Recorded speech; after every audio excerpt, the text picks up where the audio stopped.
Hello बच्चों, let's see this question. This question says select correct statement. A, state of system is assumed to be in internal equilibrium and the temperature and pressure are uniform throughout the system.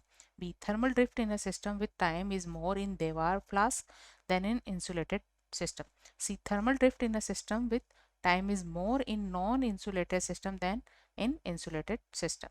D, thermal drift in a system with time is more in insulated system than in non-insulated system.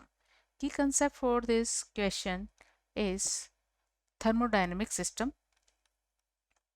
Key concept for this question is thermodynamic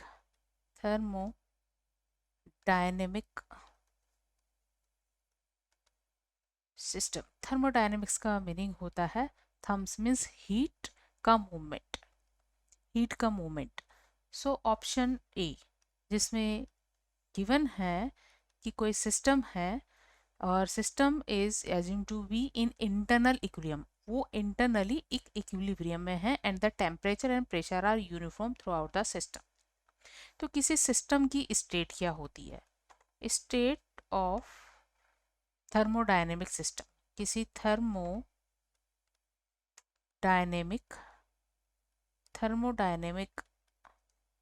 system की state का meaning क्या होता है? इसका meaning ये होता है कि उस सिस्टम से रिलेटेड जो भी वेरिएबल है वेरिएबल कांस्टेंट है. क्या है वो वेरिएबल कांस्टेंट है. अगर किसी वेरिएबल में एक डायरेक्शन में चेंज आता है तो उतना ही इफेक्ट अपोजिट डायरेक्शन में भी आता है और एक इंटरनल इक्विलिब्रियम यहाँ पर एस्टेब्लिश हो जाता है. इक्विलिब्रियम का मतलब क्या है? यहाँ पर वेरिएबल कांस्टेंट हो गए जैसे टेम्परेचर, प्रेशर, वॉल्यूम या कंसंट्रेशन.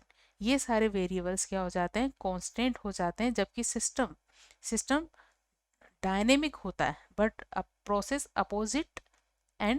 अपोजिट होते हैं और सेम रेट से होते हैं, इसलिए सिस्टम इक्विलिब्रियम में प्रेजेंट होता है. तो वेरिएबल कांस्टेंट है ड्यू टू इक्विलिब्रियम की वजह से क्या होते हैं? वो इंटरनली इनके जो वेरिएबल्स होते हैं वो कांस्टेंट हो जाते हैं. सो ये एक करेक्ट स्टेटमेंट है. And the B, thermal drift in system with time is more in Dewar flask. Thermal drift मतलब हीट चेंज या एनर्जी चेंज या टेम्परेचर चेंज जिसे हम कह सकते हैं. थर्मल ड्रिफ्ट का मतलब होता है, थर्मल ड्रिफ्ट को यहाँ केवल टेम्परेचर चेंज से रिप्रेजेंट कर सकते हैं. टेम्परेचर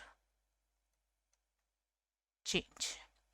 तो देवार फ्लास्क क्या होता है? देवार फ्लास्क होता है वैक्यूम फ्लास्क. इसको वैक्यूम फ्लास्क भी कहते हैं. Vacuum flask. और वैक्यूम फ्लास्क में डबल फ्लास्क होते हैं. दो फ्लास्क के बिटवीन यहाँ वैक्यूम होती है. इट मीन्स यहाँ एयर प्रेजेंट नहीं होती, कोई मीडियम नहीं होता. और कोई मीडियम नहीं होता तो यहाँ एनर्जी का किसी तरह का एक्सचेंज पॉसिबल नहीं है. तो वैक्यूम फ्लास्क एक तरह से कैसा होता है? ये इंसुलेटेड फ्लास्क ही होता है. कैसा होता है?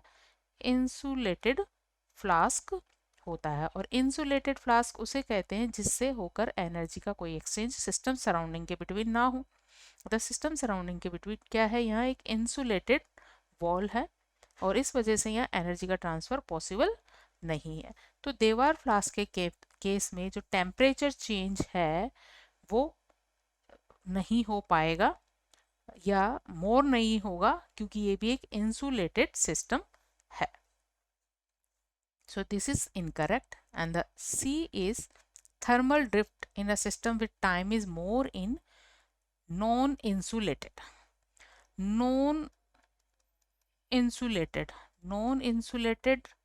सिस्टम का मतलब क्या है? नॉन इंसुलेटेड सिस्टम का मतलब यह है कि वहां से एनर्जी का ट्रांसफर पॉसिबल है. Energy transfer between system and surrounding, between system and surrounding is possible. And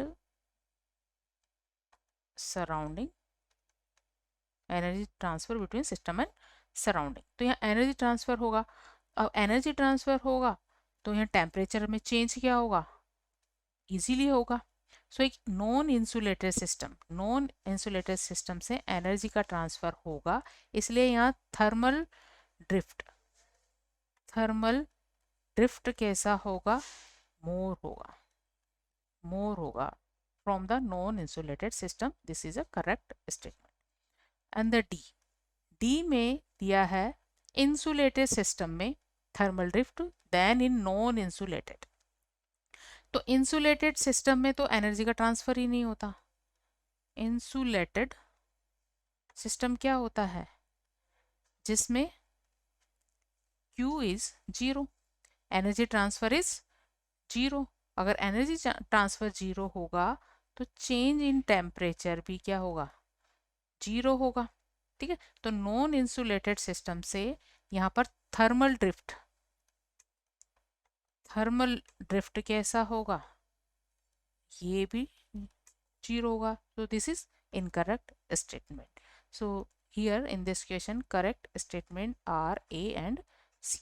Hope you understood it well. Best of luck.